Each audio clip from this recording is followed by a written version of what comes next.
বললেন, ভাই তোমার সাথে দেখা হয়ে গেল, একটু দাঁড়াও, আমাকে একটু বলবানি আমার হায়াত আর কতদিন আছে, কারণ হায়াতের মন্ত্রণালয়ের দায়িত্ব তো তোমার কাছে। কাকে কখন মৃত্যু দিতে হবে, কার রূহ কখন কবজা করতে হবে, এই দায়িত্ব তো তোমার উপর। তাই একটু বলবানি আমার হায়াত আর কতদিন আছে। আজরাইল আলাইহিস সালাম কিছু কয় না, গাই 5 আঙ্গুল দেখাইয়া সোজা চলে গেছে। সুবহানাল্লাহ। ইমাম মালিক আলাইহির রহমাত ঘুম থেকে সজাগ হইয়া পেরেশান হয়ে গেলেন। ওনারে জিজ্ঞাসা করলাম, ক্লিয়ারলি কিছু বললেন না, শুধু দূরের থেকে 5 আঙ্গুল দেখাইয়া চলে গেছে। তাইলে কি আমি আর 5 দিন বাঁচব, নাকি 5 সপ্তাহ বাঁচব, না 5 মাস, না 5 বছর? পেশটা লাগছে না লাগছে না? জিজ্ঞাসা করছিলাম না, ভালো ছিলাম, এখন জিজ্ঞাসা কইরা তো বিপদে পড়ছে। খাদেমকে পাঠাইলেন, স্বপ্নের ব্যাখ্যা তো আমার জানা নাই। তখনকার যুগের সবচেয়ে বড় স্বপ্নের বিশ্লেষণকারী ছিলেন, যাকে রাইসুল মুআব্বিরিন বলা হতো, মুহাম্মদ ইবনে সিরিন রাহিমাহুল্লাহ। ও ভাই, এখানে মাঝখানে একটা কথা বলি, স্বপ্ন সম্পর্কে কোরআন হাদিসের মধ্যে নসের অভাব নাই। স্বপ্ন সম্পর্কে হাদিসের মধ্যে আসছে, রুয়াল মুমিন জুজউম মিন 46 জুজআম মিনান নবুওয়াত। মুমিনের নেক স্বপ্ন, এটা নবুয়তের 46 ভাগের 1 ভাগ। সুবহানাল্লাহ। আস্তে কর। আপনি স্বপ্ন দেখলেন মসজিদে নামাজ পড়তেছেন, স্বপ্ন দেখলেন হজ করতেছেন, স্বপ্ন দেখলেন আল্লাহওয়ালাদের সঙ্গে বসে জিকির করতেছেন, স্বপ্ন দেখলেন আপনি কোনো ভালো কাজের মধ্যে আছেন, তাইলে ভালো স্বপ্ন রুয়া সালেহা যাকে বলা হয়, এটা নবুয়তের 46 ভাগের 1 ভাগ। তার মানে হলো আল্লাহ নবীর উপর ওহী আসছিল টোটাল 23 বছর, এর মধ্যে 6 মাস ওহীর সিলসিলা ছিল স্বপ্নের মাধ্যমে। সুবহানাল্লাহ।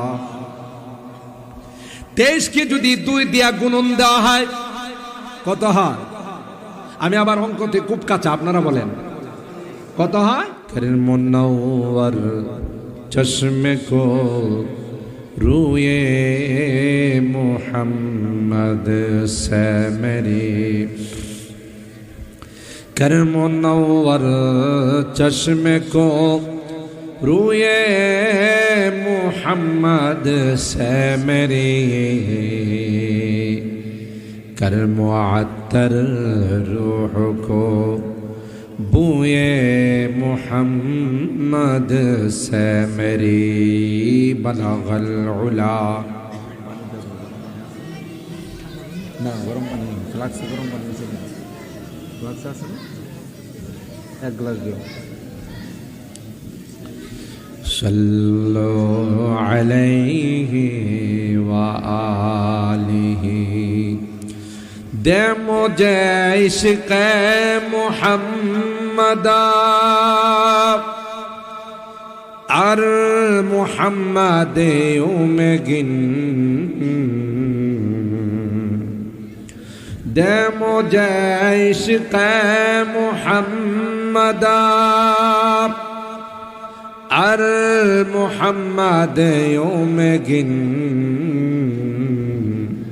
ओ मुहम्मद ही मुहम्मद विरद मेरा रात दिन बलगल उला।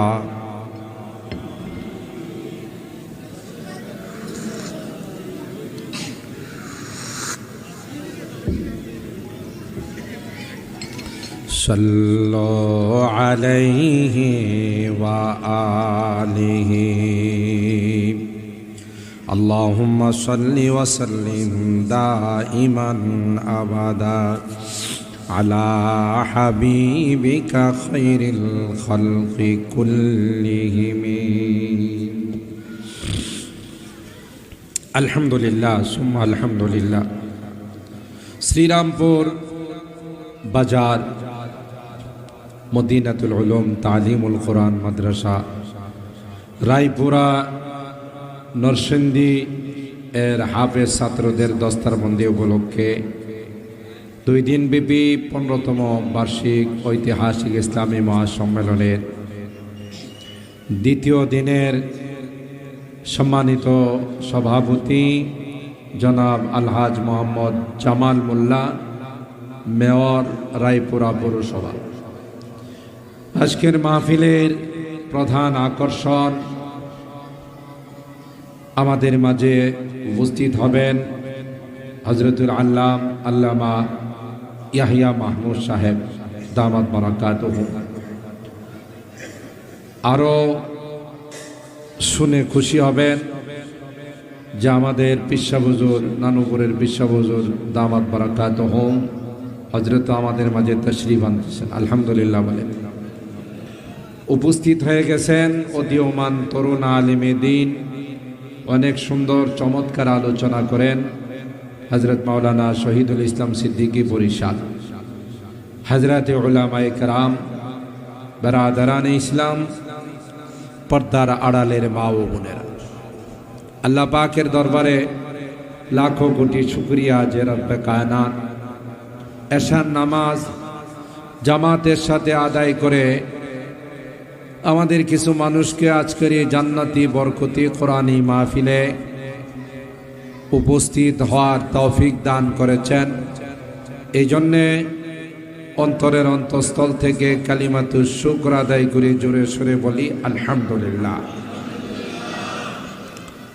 সম্মানিত সুধী, এ সকল দ্বীনি প্রোগ্রামগুলো অত্যন্ত দামি প্রোগ্রাম, কারণ আমার আপনার আত্মার সম্পর্ক হলো আসমানের সাথে, পরপারের সাথে। এই জন্য তার খোরাকও ওখান থেকে আসে। দেহের সম্পর্ক হলো এই দুনিয়ার মাটির সাথে। এই জন্য দেহের খোরাক মাটির উৎপাদিত জিনিস থেকে সংগ্রহ করা লাগে। চাল, ডাল, তেল, চিনি, লবণ, আদা, কাঁচামরিচ, পেঁয়াজ, কারণ এটা এখান থেকে উৎপন্ন হয়েছে। আমার দেহটা বানানো হয়েছে মাটির থেকে। এই জন্য তার খোরাক, তার খাদ্য, তার গেজা এই মাটির থেকেই সংগ্রহ করা লাগে। বাজারে যাওয়া লাগে, চাকরি করা লাগে, দোকানপাট করা লাগে। আর আত্মাটার সম্পর্ক যেহেতু আল্লাহর সঙ্গে, আসমানের সঙ্গে, পরপারের সঙ্গে, এই জন্য এটার খোরাক, এটার গেজা আপনি দুনিয়াতে কোথাও পাবেন। সুবহানাল্লাহ। এর খোরাক সংগ্রহ করতে হলে যে আধ্যাত্মিক রাহবার, ঐতিহ্যবাহী নানুপুর মাদ্রাসার সম্মানিত শেখুল হাদিস ও প্রিন্সিপাল এবং হাজারো উলামায়ে কেরামের আধ্যাত্মিক মুরব্বী নানুপুরের পিসা হুজুর দামাত বারাকাতুহুল আলিয়া আসতেছেন। ওনাদের কাছে যাইতে হয়, ওনাদের কাছ থেকে এই আত্মার খোরাক সংগ্রহ করতে হয়। আর আত্মার খোরাকগুলো পাওয়া যায় এই সকল দ্বীনি মাহফিলগুলোতে। সুবহানাল্লাহ। রূহ সম্পর্কে, আত্মার সম্পর্কে কাফের মুশরিকদেরকে ইহুদিরা শিখাইছে। আসলে তো কাফের মুশরিকরা এরা লা ইয়ালামুনের দল, আনপড় জাতি, কিছুই জানে না। উম্মিয়িন বলা হয়েছে তাদেরকে, যে আনপড় একটা সম্প্রদায়। কিন্তু ইহুদিরা বড় পণ্ডিত, ঠিক কিনা বলেন? খুব পণ্ডিত, আগের থেকে খুব পণ্ডিতি করে আসছে। ওরা আসমানি কিতাব স্টাডি করে কিছু জিনিস জানছে, এগুলো কাফেরদেরকে শিখাইছে। যারা উম্মি আনপড় জাতি তাদেরকে শিখাইছে। তো মুহাম্মদ যে নবীর দাবি করতেছে, এই প্রশ্নগুলো মুহাম্মদকে যায় করো। যদি মুহাম্মদ নবী হয়ে থাকে তাহলে জবাব দিতে পারবে, আর নবী না হলে কশিন কালেও এই প্রশ্নের জবাব দিতে পারবে না। কে শিখাইছে কথাগুলো? ইহুদিরা। এরা শিক্ষিত শয়তান। কথা বলেন ঠিক কিনা? সব জানে, জেনে শুনেই যত অপরাধ আছে সব, গোটা বিশ্বটাকে অস্থির করে রাখছে ইহুদি সম্প্রদায়। আর করবে নাই কেন? যাদের থিওরি, যাদের ধর্মীয় বিশ্বাস আর আকীদা হলো এদের ধর্মের পরিপন্থী যারা আছে তাদেরকে হত্যা করা এটা সওয়াবের কাজ। নাউজুবিল্লাহ কইবেন না? বুঝতেছেন কথাগুলো? এদের ধর্মের শিক্ষা, ইহুদিদের ধর্মীয় আকীদা আর বিশ্বাস হলো এদের মতের পরিপন্থী যারা আছে, এদের ধর্মের বাহিরে যারা আছে তাদেরকে হত্যা করা, খুন করা এটা সওয়াব। আর এত বড় বদনসিব জাতি, বেয়াদব জাতি,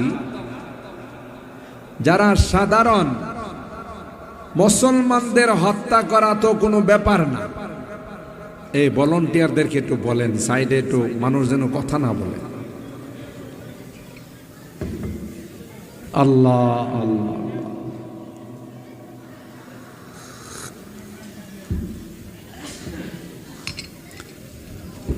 সাধারণ মানুষকে হত্যা করা তো তাদের কাছে কোনো ব্যাপারই না, নবীদেরকে হত্যা করছে। নাউজুবিল্লাহ। ইহুদি জাতি নবীদেরকে হত্যা করছে, ঠিক কিনা বলেন?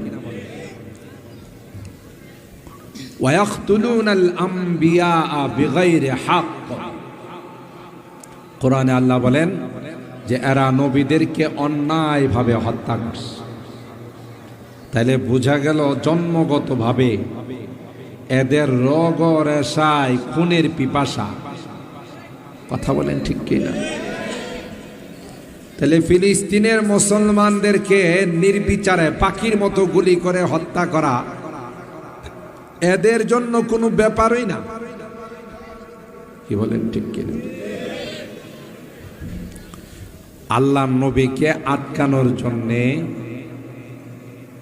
ওরা কাফেরদেরকে কথা শিখাইছে, অথচ এরা বারবার আসমানে কিতাবের ভবিষ্যৎবাণী হিসাবে আল্লাহর কাছে দোয়া করছে, আল্লাহুম্মা নসুরনা বিন-নাবিয়্যিল মাবউসি ফি আখিরিজ জামান।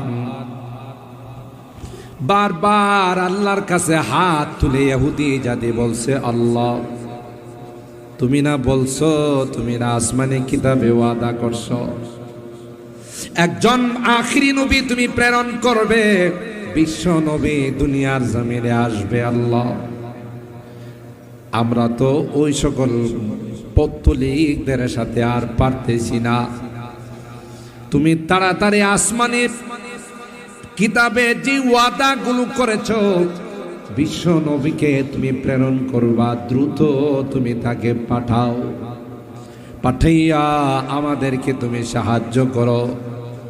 এই দোয়া বারবার তারা আল্লাহর কাছে করছে। আল্লাহুম্মা নসুরনা বিন-নাবিয়্যিল মাবউসি ফি আখিরিজ জামান। বিশ্ব নবীকে তাড়াতাড়ি পাঠাও, গোটা বিশ্বের অবিশ্বাসীদের সঙ্গে আমরা জিহাদ করব। নবীর ছায়া তলে, নবীর আশ্রয় নিয়ে, নবীকে সামনে রাইখা আমরা দ্বীনের পক্ষে আর বেঈমানদের বিপক্ষে জিহাদ করব। তাদের দোয়া মতো আল্লাহ পাক যখন আল্লাহর হাবিবকে ইসমাইল বংশে হযরতে ইসমাইল আলাইহিস সালামের বংশে যখন আল্লাহ পাঠাইলেন, এখনই তাদের মেজাজ খারাপ হয়ে গেছে। সব নবী আসলো বনে ইসরাইলে, ইয়াকুব আলাইহিস সালামের বংশে সমস্ত নবীদের আগমন ঘটল, আখিরি নবী কেন আমাদের বংশে আসলো না? এই বেঁকে বসছে। অথচ এই নবীর আগমনের জন্য সারাক্ষণ আল্লাহর কাছে দোয়া করছে, ঠিক কিনা বলেন? আর যখন আসছে তখন কয় আপনি শেষ নবী, তো আপনি ইসমাইল গোত্রের থেকে আসলেন কা? বনে ইসমাইলের বংশ থেকে আসলেন কেন? সব নবীরা বনে ইসরাইলের বংশধর, আপনি আবার আলাদা কোন বংশ থেকে আইছেন মানি না। এটা বোঝার জন্য অনেক সময় আমার বয়ানে আমি বলি, এক বেড়া পারিবারিক যন্ত্রণায়, পারিবারিকভাবে অশান্তিতে আছে, এই জন্য প্রতিদিন ময়দানে গিয়া হাওরে গিয়া এক বট গাছের নিচে আল্লাহরে ডাকে, কয় আল্লাহ আর সহ্য হয় না, তুমি আমারে তাড়াতাড়ি নিয়ে যাও, আমি আর থাকতে চাই না। বুঝছেন তো কথাটা? মাঝে মধ্যে এরকম অনেকে কয় না, দুঃখ যন্ত্রণায় আল্লাহর কাছে হাত তুলে কয় আর থাকতে মনে চায় না, নিয়ে যাও তুমি আমার আর থাকতে মনে চায় না। ওই বেটাও প্রতিদিন যায় বট গাছের নিচে আল্লাহরে কয় আল্লাহ আর সহ্য হয় না। 2-3 দিন এই কাহিনী করার পর শয়তান দেখলো এর একটা ধমক দেওয়া দরকার। 3য় দিন যখন আবার যায় বলতেছে যে আল্লাহ আর সহ্য হয় না, আমারে নিয়ে যাও,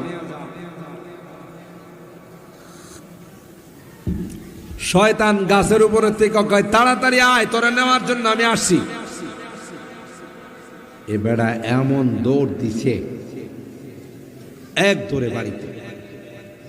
মানুষ কয় দৌড়ো কা?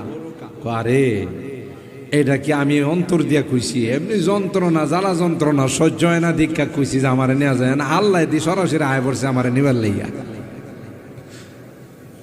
কেন আমি তো তুই দৌড় মারস কা? কেন আল্লাহরে কইছি আমি বিছনা বালিশ কিছু আনি না, আমি আইতেছি, একটু পরে আইতেছি। বুঝেন না?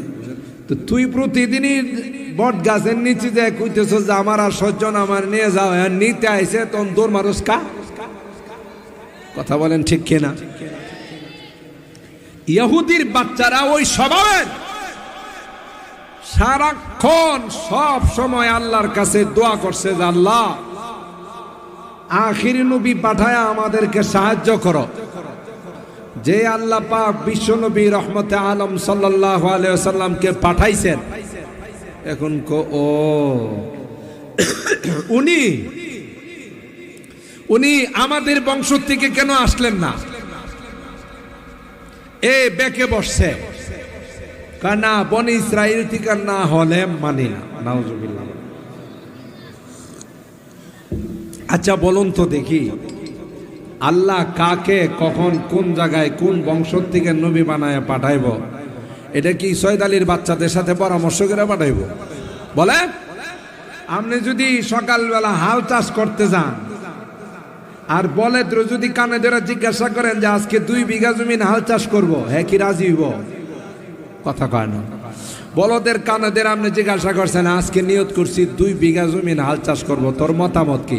কান ছাড়লে বলদে মাতালারা দিব না? বলদে মাতালারা দিয়া কি করবো যে আমি রাজি না। আমাদের মাদ্রাসার ছাত্ররা জানে, ওলামায়ে কেরাম জানে একটা ঘটনা। বুঝে আখফাস, ইমাম আখফাস রহমাতুল্লাহ আলাই, ইনি নাহুর একজন বড় ইমাম ছিলেন। তো মাদ্রাসার থেকে হুজুররা যে কিতাব ক্লাসে পড়ায়, এটা আরেকজনের সাথে রিভাইজ দেওয়ার জন্য, এটা তাকরার বলে, তাকরার করার জন্য ওনার কোনো সাথী নাই। তো বাড়িতে একটা ছাগল আছে, এ চিন্তা করলো কেউ যেহেতু নাই, আমি ছাগলের সাথে এটা রিভাইজ দিই। তো ছাগলের কানে ধরে যা পড়ছে সারাদিন এটি কানে ধরে ছাগলের শোনা, কান সাইরা কয় বুঝছস তো আমি যা কইছি, ছাগলের কান ছাড়লে কি করব, কথা কয় না। তো ছাগলে মাথা লাড়া দিয়া যখন কয় বুঝি নাই, হায় রে 1.5 ঘন্টা বুঝাইলাম, হয়তো আমার একটা অক্ষরও বোঝা নাই, আবার বোঝায়, কথা কয় না। আবার বুঝায় যখন কান সাইরা কয় আবার বুঝাইছে তো, ছাগলে কি কয়, বেড়া কই রে হায় রে এত সুন্দর করে বুঝাইলাম, এত বুঝে না। তো বলদরে জিজ্ঞাসা করে যদি কেউ হাল চাষ করতে যায়, কোনোদিন বলদ রাজি হইব? এই ছাগলের বাচ্চারা এরা কয় আল্লাহ নবী পাঠাইছে, আমাদের সাথে পরামর্শ করলো না কিনলে, আর আসতে না হেগোর সাথে আল্লাহ পরামর্শ কিনলে কি করলো না, এই জন্য বেঁকে বসছে। নবীর যত বিরোধিতা আছে জেনে শুনে ওরা বিরোধিতা করছে, কথা বলেন ঠিক। মক্কার কাফের মুশরিক ছিল সরল সুজা, এদেরকে যত পেজ গুছের কথা আছে এরা কানে কানে পড়াইছে, পড়ায় কয় মুহাম্মদ রে যায় এই প্রশ্নগুলো করো, নবী হইলে তিনি জবাব দিতে পারবে, নবী না হইলে। এর মধ্যে একটা প্রশ্ন ছিল রূহ সম্পর্কে জিজ্ঞাসা করো, তোমরা মুহাম্মদ কি যায় বলো রূহ কাকে বলে, তিনি যদি পয়গম্বর হয় তাহলে জবাব দিতে পারবে, আর যদি পয়গম্বর না হয় জবাব দিতে পারবে না। 2 নাম্বার প্রশ্ন হলো তোমরা মুহাম্মদকে জিজ্ঞাসা করো আসহাবে কাহাফের ঘটনা, ওই 7 জন যুবক কারা যারা ঈমান রক্ষা করার জন্য পাহাড়ের গুহায় যায় আশ্রয় নিয়েছিল, যদি নবী হয় তাইলে জবাব দিতে পারবে, আর যদি নবী না হয় জবাব দেওয়া সম্ভব হবে না। 3 নাম্বার প্রশ্ন হলো যুলকারনাইন, যিনি মুসলমানদের মধ্যে দ্বিতীয় ব্যক্তি, গোটা বিশ্বের যিনি রাজত্ব করেছেন, সুবহানাল্লাহ। মুহাম্মদ কি যায় প্রশ্ন করো, মুহাম্মদ যদি নবী হয় তাইলে প্রশ্নের জবাব দিতে পারবে, আর যদি নবী না হয় গোটা জিন্দেগি চেষ্টা করেও জবাব দিতে পারবে না। কয়টা প্রশ্ন শিখাইছে কারা? ইহুদির বাচ্চা। কারে শিখাইছে? কথা কয় না, এরা তো কিচ্ছু জানে না। মক্কার কাফের মুশরিকগুলো তো আনপড় মূর্খের জাতি, কিন্তু শিখাই দিছে আয়েশা এই 3 প্রশ্ন করছে আল্লাহর নবীকে। কখনো কখনো শিখানো জিনিস দিয়া কিন্তু অনেকে লাফালাফি করে। কিতাবের মধ্যে একটা ঘটনা আসে, ইমামে আজম আবু হানিফা রাহিমাহুল্লাহ, আমাদের ইমাম, 4 মাযহাবের সবচাইতে বড় ইমাম, যিনি খানায় কাবাতে ঢুকে এক পায়ে দাঁড়ায়া 1 রাকাতে 15 পারা শেষ করে দিয়েছে, আরেক রাকাতে দাঁড়ায়া বাকি 15 পারা খতম করে কোরআনে কারীম খতম কইরা 2 রাকাত নামাজ পড়ছে। কোথায়? খানায় কাবার ভিতরে। সুবহানাল্লাহ। 55 বার জীবনে হজ করছে। কয়বার? 55 বার হজ করছে। ওনার জীবনী অনেক লম্বা, অনেক বড় মাপের আল্লাহওয়ালা ছিলেন। তার ব্যাপারে আল্লাহর নবী ভবিষ্যৎবাণী করে গেছেন যে এলমে ওহী যদি আসমানের সূরা তারুকার মধ্যেও থাকে, কুফার একটা সন্তান, পারস্যের একটা সন্তান ওখান থেকেও সেটা সংগ্রহ করবে।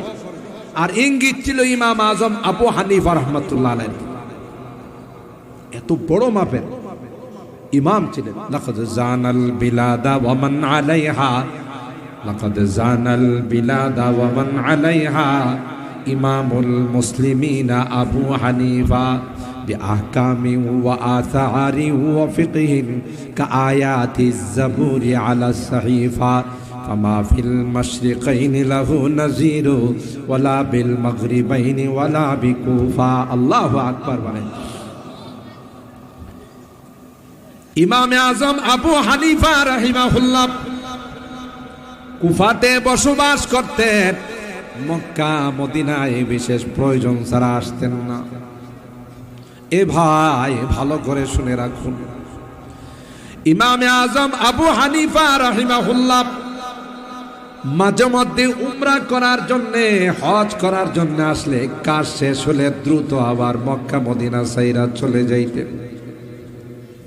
একবার মদিনার মধ্যে ইমামে মালিক আলাইহির রহমা থাকেন, তাই উনাকে ইমাম দারিল হিজরা বলা হয়। ইমামে মালিক আলাইহির রহমা মদিনা থেকে কখনো বের হতেন না, রওজায়ে পাকের পাশে বৈশা তিনি হাদিস পড়াইতেন। কখনো মদিনা সাইরা তিনি যাইতেন না, কারণ ওনার দিলের তামান্না যখন আমার মৃত্যু হবে গো, নবীর শহরে যেন আমার মৃত্যু হয়। ইমামে মালিক আলাইহির রহমা একবার নিয়ত করলেন উমরা করতে যাবেন, কিন্তু তার জানা নাই উমরা করতে গিয়ে যদি মক্কায় মারা যায় তাইলে তো আমার দাফন মদিনার জান্নাতুল বাকির মধ্যে হবে না, মদিনার মাটিতে আমার দাফন হবে না, জান্নাতুল মালার মধ্যে আমার দাফন হয়ে যাবে। এই টেনশন নিয়ে তিনি যখন ঘুমাইলেন, হঠাৎ করে ঘুমের মধ্যে হযরতে আজরাইল আলাইহিস সালামের সাথে দেখা। সুবহানাল্লাহ। দেখা আজরাইল আলাইহিস সালামকে বললেন, ভাই, বুখারী শরীফের শরাফ ফয়জুল বারীর মধ্যে আসছে ঘটনা। বললেন, ভাই, তোমার সাথে দেখা হয়ে গেল, একটু দাঁড়াও, আমাকে একটু বলবানি আমার হায়াত আর কতদিন আছে, কারণ হায়াতের মন্ত্রণালয়ের দায়িত্ব তো তোমার কাছে। কাকে কখন মৃত্যু দিতে হবে, কার রূহ কখন কবজা করতে হবে, এই দায়িত্ব তো তোমার উপর। তাই একটু বলবানি আমার হায়াত আর কতদিন আছে। আজরাইল আলাইহিস সালাম কিছু কয় না, গাই পাঁচ আঙ্গুল দেখাইয়া সোজা চলে গেছে। সুবহানাল্লাহ। ইমামে মালিক আলাইহির রহমা ঘুম থেকে সজাগ হইয়া পেরেশান হয়ে গেলেন। ওনারে জিজ্ঞাসা করলাম, ক্লিয়ারলি কিছু বললেন না, শুধু দূরের থেকে পাঁচ আঙ্গুল দেখাইয়া চলে গেছে। তাইলে কি আমি আর 5 দিন বাঁচব, নাকি 5 সপ্তাহ বাঁচব, না 5 মাস, না 5 বছর? পেশটা লাগছে না লাগছে না? জিজ্ঞাসা করছিলাম না, ভালো ছিলাম, এখন জিজ্ঞাসা কয়রা তো বিপদে পড়ছে। খাদেমকে পাঠাইলেন, স্বপ্নের ব্যাখ্যা তো আমার জানা নাই। তখনকার যুগের সবচেয়ে বড় স্বপ্নের বিশ্লেষণকারী ছিলেন, যাকে রাইসুল মুআব্বিরিন বলা হতো, মুহাম্মদ ইবনে সিরিন রাহিমাহুল্লাহ। ও ভাই, এখানে মাঝখানে একটা কথা বলি, স্বপ্ন সম্পর্কে কোরআন হাদিসের মধ্যে নসের অভাব নাই। স্বপ্ন সম্পর্কে হাদিসের মধ্যে আসছে, রুয়াল মুমিন জুজউম মিন 46 জুজআম মিনান নবুওয়াত। মুমিনের নেক স্বপ্ন, এটা নবুয়তের 46 ভাগের 1 ভাগ। সুবহানাল্লাহ। আস্তে কর। আপনি স্বপ্ন দেখলেন মসজিদে নামাজ পড়তেছেন, স্বপ্ন দেখলেন হজ করতেছেন, স্বপ্ন দেখলেন আল্লাহওয়ালাদের সঙ্গে বসে জিকির করতেছেন, স্বপ্ন দেখলেন আপনি কোনো ভালো কাজের মধ্যে আছেন, তাহলে ভালো স্বপ্ন রুয়া সালেহা যাকে বলা হয়, এটা নবুয়তের 46 ভাগের 1 ভাগ। তার মানে হলো আল্লাহ নবীর উপর ওহী আসছিল টোটাল 23 বছর, এর মধ্যে 6 মাস ওহীর সিলসিলা ছিল স্বপ্নের মাধ্যমে। সুবহানাল্লাহ। 23 কে যদি 2 দিয়া গুণন দেওয়া হয় কত হয়? আমি আবার অঙ্কতে খুব কাঁচা, আপনারা বলেন কত হয়?